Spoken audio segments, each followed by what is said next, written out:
Anthony Joshua won, Anthony killed this guy. Listen, a lot of questions, blah blah blah. Only one my answer. Anthony Joshua is Olympic champion. Yeah. First. Jack Paul is sportsman, YouTuber, showman. Rolls Royce, Fiat. And that's just going to make him more dangerous.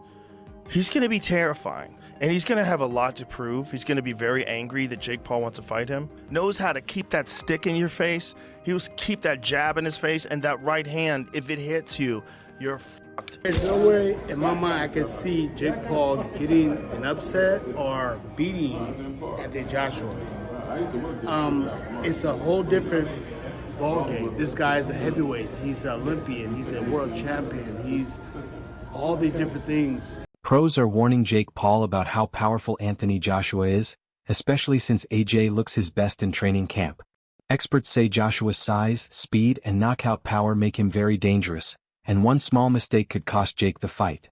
Even though Jake has been working hard and getting better, analysts say this is a whole new level of boxing for him. Former trainer Shane Mosley agrees, saying he doesn't see Jake winning and believes Jake's biggest challenge will be just surviving, because AJ's strength and experience are far beyond anyone Jake has faced before. Any chance that you see of Jake potentially pulling this off? Can he get the upset? And what would it take? There's no way in my mind I can see Jake Paul getting an upset or beating Anthony Joshua. It's a whole different ball game. This guy's a heavyweight. He's an Olympian. He's a world champion. He's all these different things. And Jake Paul is moving up to heavyweight, and they say Anthony Joshua's chinny, but he's chinny with people that are real heavyweights that punch hard, not with cruiserweights or like heavyweights. So, with that being said, I mean, if Nate Diaz could take Jake Paul's punch at their particular weight, then what do you? I mean, you don't think Anthony Joshua would take Jake Paul's punch at that weight? I don't understand. I just can't see it. I think that it's a great publicity stunt, I guess, or whatever. But I can't see Jake beating Anthony Joshua. I just can't see it. You're not training with him for this fight, right? No, I'm not training for the first fight. If I was, there we go. What would you tell him? If I was training with him, what kind of game plan, right? I wouldn't even know what to tell him. You'd be at a loss? I'd be like, would you take the job? Yes, right? I mean, I'd take it for him not to get hurt. Okay. You know what I'm saying? Like, I'm not gonna. I can't say that I would say I think he's gonna win, but I would try different ways of like maybe trying to move around or get up under him or hold him a certain way. Maybe there's something in there that he sees that he can try to exploit. Boxing agent Sam Jones is very worried about Jake Paul fighting Anthony Joshua and says the fight is extremely dangerous. He warns that if AJ lands a clean punch, it could cause serious damage like the powerful shots Joshua used against fighters such as Francis Ngannou. Jones says Jake must respect Joshua's size, strength, and knockout power because one small mistake could change everything. He also explains that this fight couldn't be fixed, and if Jake somehow beat AJ fairly, it would be one of the biggest upsets in boxing history. This shows the huge gap in skill, power, and experience between them, and why experts keep warning Jake about the big risks of facing a top heavyweight like Anthony Joshua.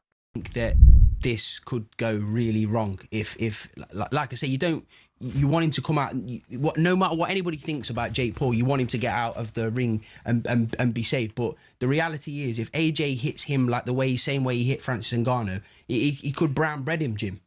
So some would say it's scripted. Do you go with that? No, I don't think it is, because I don't think Eddie or AJ would participate if it was scripted. That would affect AJ's legacy. Because, for example, if AJ somehow on this earth manages to get through a few rounds, or I mean, if he wins, people are on about, oh, it's a huge no, it's the biggest upset in the history of sport, period, if he beat Anthony Joshua. I don't think you understand it, how one-sided this fight should be. We're talking about a very recent unified heavyweight champion of the world against Jake Paul, who lost to Tommy Fury.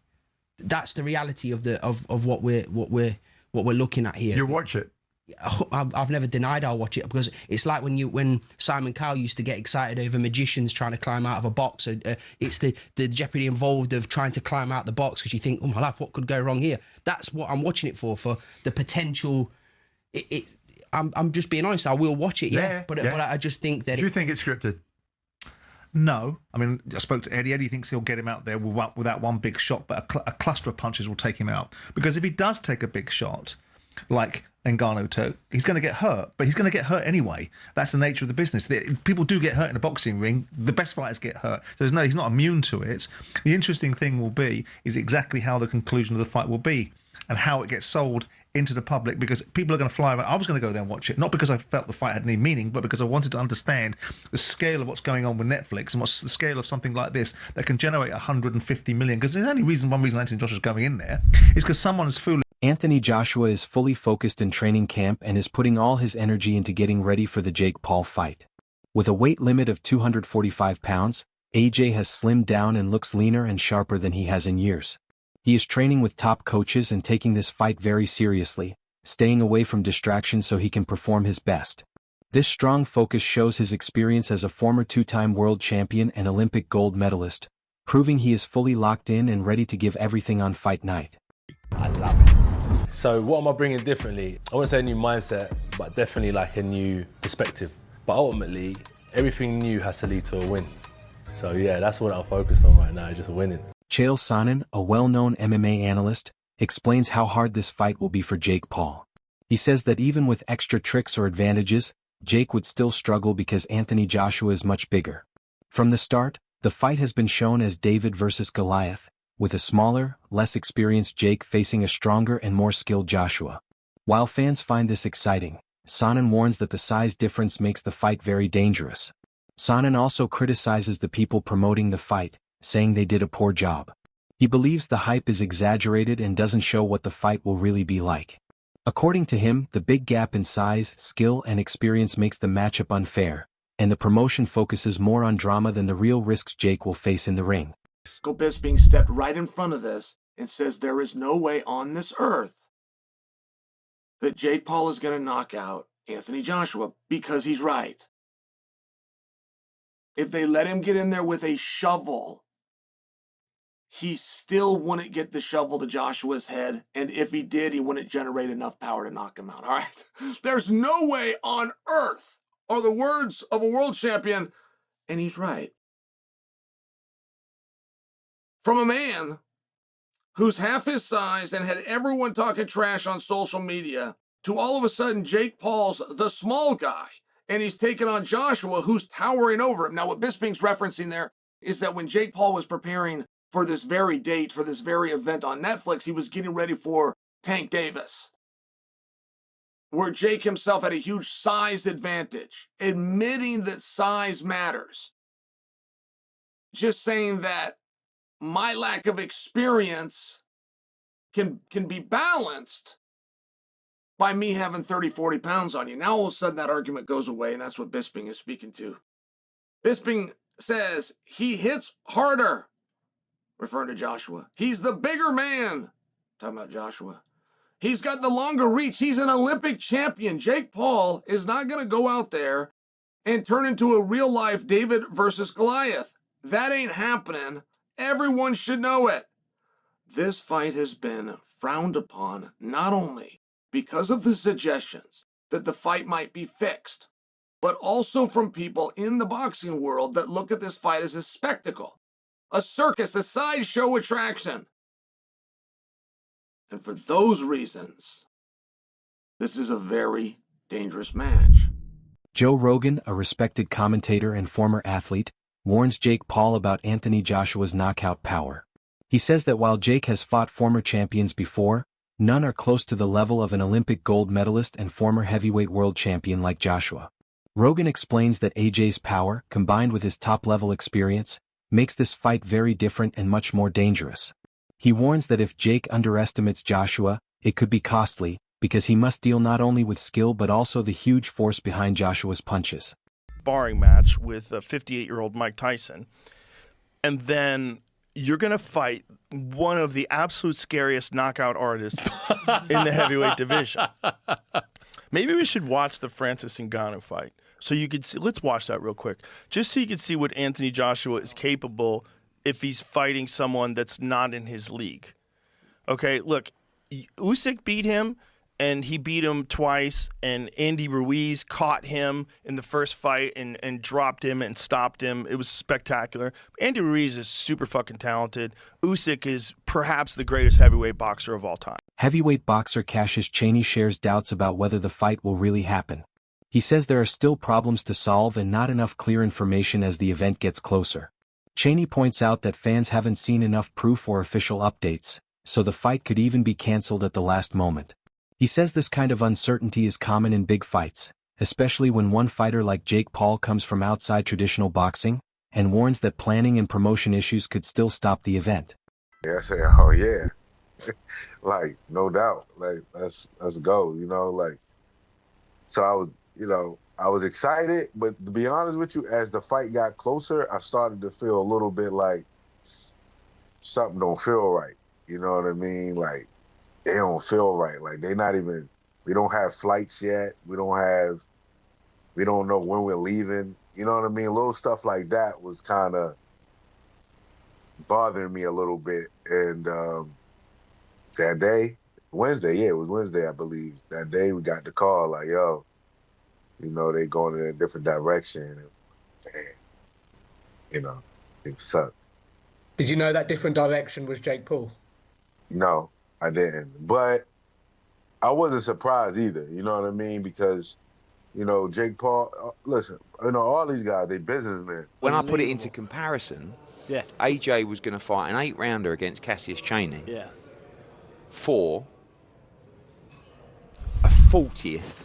Teddy Atlas, a famous boxing trainer and analyst, gives a fair view by praising Jake Paul's hard work. He says that even though Anthony Joshua is a powerful champion and Olympic gold medalist, Jake has improved a lot for someone who started on YouTube. Atlas gives Jake credit for his effort, discipline, and training, showing real commitment to boxing. He adds that while Joshua is the clear favorite, this fight is still a big moment for Jake and shows how far he has come as a boxer. Time heavyweight champ, gold medalist in the Olympics, bigger, stronger, professional, top fighter, top amateur, against a guy who's been doing it for 4 or 5 years. And I give credit to Paul.